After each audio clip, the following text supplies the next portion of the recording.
शांत हो जाइए, अपनी आंखें बंद कीजिए, गहरी सांस लीजिए और कल्पना कीजिए एक ऐसा ब्रह्मांड जहां कुछ भी नहीं था। न समय, न दिशा, न जीवन, सिर्फ शून्यता। और उस शून्यता में जब प्रथम स्पंदन हुआ तो 5 तत्व उत्पन्न हुए। पृथ्वी, जल, अग्नि, वायु और आकाश। ये 5 तत्व ही पूरे ब्रह्मांड की नींव है। इनसे ही हर जीव बना है, इनसे ही जीवन चलता है और इनसे ही जीवन का अंत होता है। ऋग्वेद कहता है, यत्र नार्यस्तु पूज्यन्ते तत्र रमन्ते देवता। जहां नारी का सम्मान होता है वही देवता वास करते हैं, क्योंकि नारी स्वयं इन 5 तत्वों की जीवंत प्रतिकृति है। वो केवल स्त्री नहीं बल्कि संपूर्ण प्रकृति है। आज हम इस गहरे रहस्य की यात्रा करेंगे और देखेंगे कि कैसे नारी हर तत्व का रूप धारण करती है। अध्याय 1, नारी और पृथ्वी तत्व।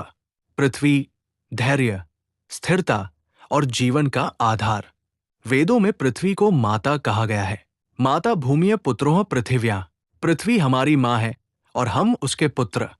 जैसे पृथ्वी अपने भीतर सब कुछ समेटे हुए है, पेड़, नदियां, पर्वत, बीज, अग्नि, खनिज और जीवन, वैसे ही नारी अपने भीतर जीवन को संभालती है। नारी जब मां बनती है तो वो स्वयं पृथ्वी बन जाती है। उसका गर्भ धरती की तरह जीवन का बीज संभालता है। वो कष्ट झेलती है, बोझ उठाती है, लेकिन जीवन को फलने फूलने देती है। पृथ्वी के गुण और नारी में उनका रूप। आयो, सहनशीलता। नारी कितनी भी पीड़ा सहकर भी मुस्कुराती है। धैर्य। जैसे धरती पर ऋतु बदलती है वैसे ही नारी जीवन के उतार चढ़ाव सहती है। पालन पोषण। जैसे धरती हर जीव का भोजन देती है वैसे ही नारी परिवार और समाज को पोषित करती है। नारी का धैर्य ही समाज को स्थिर रखता है। वो संकट में भी पर्वत की तरह अडिग खड़ी रहती है। उपनिषद दृष्टि। छांदोग्य उपनिषद कहता है, यथा पृथ्वी स्थिता सर्वधार्यति तथा नारी सर्वधार्यति। जैसे पृथ्वी सबको धारण करती है वैसे ही नारी भी परिवार और समाज को संभालती है। अध्याय 2, नारी और जल तत्व। जल, शीतलता, प्रवाह और करुणा। ऋग्वेद में कहा गया है, आपो वै सर्वस्य जीवन। जल ही हर जीवन का आधार है। जैसे जल बिना भेदभाव सबको जीवन देता है वैसे ही नारी का हृदय भी करुणा से भरा होता है। वो अपने आंसुओं से दुखों को धो देती है और अपनी मुस्कान से जीवन को शीतल कर देती है। जल की विशेषताएं और नारी। 1, लचक। जल हर बर्तन का आकार लेता है वैसे ही नारी हर परिस्थिति में ढल जाती है। 2, पवित्रता। जल जैसे शुद्ध करता है वैसे ही नारी का प्रेम हर पीड़ा को धो देता है। 3, प्रवाह। जल का प्रवाह जीवन को गतिशील रखता है वैसे ही नारी रिश्तों को जोड़कर समाज को गतिशील बनाती है। नारी का आंसू और जल। नारी के आंसू सिर्फ दुख का प्रतीक नहीं बल्कि आत्मा की गहराई से निकला अमृत है।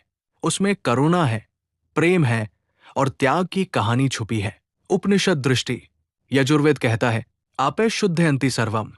जल सबको शुद्ध करता है, इसी तरह नारी की करुणा हर हृदय को शुद्ध करती है। अध्याय 3, नारी और अग्नि तत्व। अग्नि, ऊर्जा, प्रकाश और परिवर्तन। वेदों में अग्नि को देवताओं और मनुष्यों के बीच सेतु कहा गया है। अग्निर्मुखन हविर्धत्ते। अग्नि देवताओं तक संदेश पहुंचाती है। नारी भी अग्नि की तरह है। वो प्रेम और करुणा से जीवन को गर्माहट देती है, लेकिन अन्याय होने पर दुर्गा और काली बन जाती है। नारी का अग्नि स्वरूप। 1, सृजन की अग्नि जो गर्भ में जीवन को ऊर्जा देती है। 2, संरक्षण की अग्नि जब मां अपने बच्चे को हर कठिनाई से बचाती है। 3, सहार की अग्नि जब नारी अन्याय और अत्याचार के खिलाफ खड़ी होती है। अग्नि और विवाह। भारतीय संस्कृति में विवाह अग्नि के साक्षी में होता है, क्योंकि अग्नि और नारी दोनों ही पवित्रता, ऊर्जा और सत्य के प्रतीक है। उपनिषद दृष्टि। बृहदारण्यक उपनिषद कहता है, अग्निर्हि सर्वस्य तेज।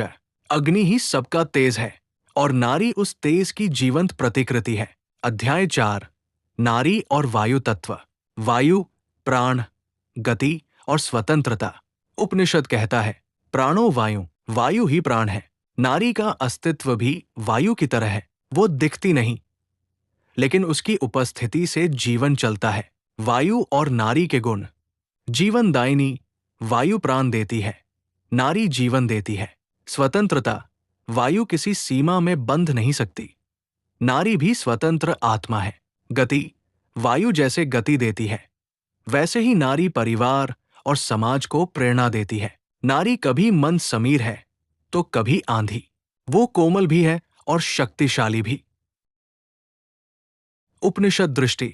प्रश्नोपनिषद कहता है, वायुरेवायम आत्मा, आत्मा वायु के समान है और नारी उस आत्मा की सबसे गहरी अनुभूति है। अध्याय 5, नारी और आकाश तत्व। आकाश, अनंतता और चेतना। आकाश वह तत्व है जिसमें सब कुछ समा सकता है। आकाश की कोई सीमा नहीं, ये सबको धारण करता है। नारी भी आकाश की तरह है, उसका हृदय आकाश जितना विशाल है। वो अपार करुणा, प्रेम और धैर्य का सागर है। आकाश और नारी के गुण। विस्तार, नारी की चेतना सीमाओं से परे है। स्वीकृति, आकाश सबको स्वीकार करता है, नारी भी सबको अपने भीतर समा लेती है। अनंतता, नारी का प्रेम और त्याग अनंत है। उपनिषद दृष्टि। तैत्तिरीय उपनिषद कहता है, आकाशो व नाम रूपयो आधारा, आकाश ही नाम और रूप का आधार है। वैसे ही नारी हर जीवन और हर रूप का आधार है। अध्याय 6, नारी पंचतत्व का संगम। अब सोचिए, पृथ्वी, जल, अग्नि, वायु और आकाश, ये पांचों तत्व अलग अलग हैं, लेकिन नारी में एक साथ मौजूद है। वो पृथ्वी है, जब धैर्य और स्थिरता से सब संभालती है। वो जल है, जब करुणा और प्रेम से सबको जोड़ती है। वो अग्नि है, जब अन्याय के खिलाफ खड़ी होती है। वो वायु है, जब स्वतंत्रता और गति का प्रतीक बनती है। वो आकाश है, जब उसकी चेतना अनंत को छू लेती है। यही कारण है कि नारी को केवल अर्धांगिनी नहीं, बल्कि शक्ति कहा गया है। उपसंहार। भाई, नारी केवल एक स्त्री नहीं है, वो प्रकृति है, ब्रह्मांड है, 5 तत्वों की जीवंत प्रतिमा है। जब हम नारी का सम्मान करते हैं, तब हम वास्तव में पांचों तत्वों का सम्मान करते हैं, और जब हम नारी का अपमान करते हैं, तो हम प्रकृति और ब्रह्मांड का संतुलन बिगाड़ते हैं। ऋषि मुनियों ने नारी को देवी का रूप इसलिए कहा क्योंकि उन्होंने देखा कि नारी ही वो शक्ति है जो पृथ्वी की तरह स्थिर है, जल की तरह करुणामयी है, अग्नि की तरह तेजस्वी है, वायु की तरह स्वतंत्र है और आकाश की तरह अनंत है। नारी ही पंच तत्व है, नारी ही सृष्टि है, नारी ही चेतना है। यदि ये यात्रा, नारी की शक्ति की ये कहानी आपके दिल को छू गई हो, तो नीचे वाला लाइक बटन दबाइए। आपका एक छोटा सा क्लिक ही हमें बताता है कि हमने सही राह चुनी है, और ऐसी ही और कहानियां लाते रहेंगे। और बताइए, कौन सा हिस्सा आपको सबसे ज्यादा प्रभावित कर गया? कमेंट में लिखिए। आपकी बातों से हम और भी गहराई से समझ पाएंगे और अगली वीडियो उसी ऊर्जा से बनाएंगे। अगर आपके पास कोई अनुभव या प्राचीन जरूर शेयर करें जो इस विषय से जुड़ता हो। हम उसे पढ़कर सम्मानित महसूस करेंगे। हमारे साथ इस आध्यात्मिक और रहस्यमयी सफर को जारी रखने के लिए चैनल को सब्सक्राइब करें और बेल आइकॉन दबाना न भूलें, ताकि हर नई कहानी सबसे पहले आपके पास पहुंचे। शेयर करें उन महिलाओं के साथ जिन्हें ये संदेश सुनना चाहिए, परिवार, मित्र या कोई परिचित, क्योंकि जब एक नारी जागती है तो पूरा समाज जगता है। धन्यवाद दोस्तों, आपकी उपस्थिति और प्यार ही हमारी शक्ति है। मिलते हैं अगली यात्रा में।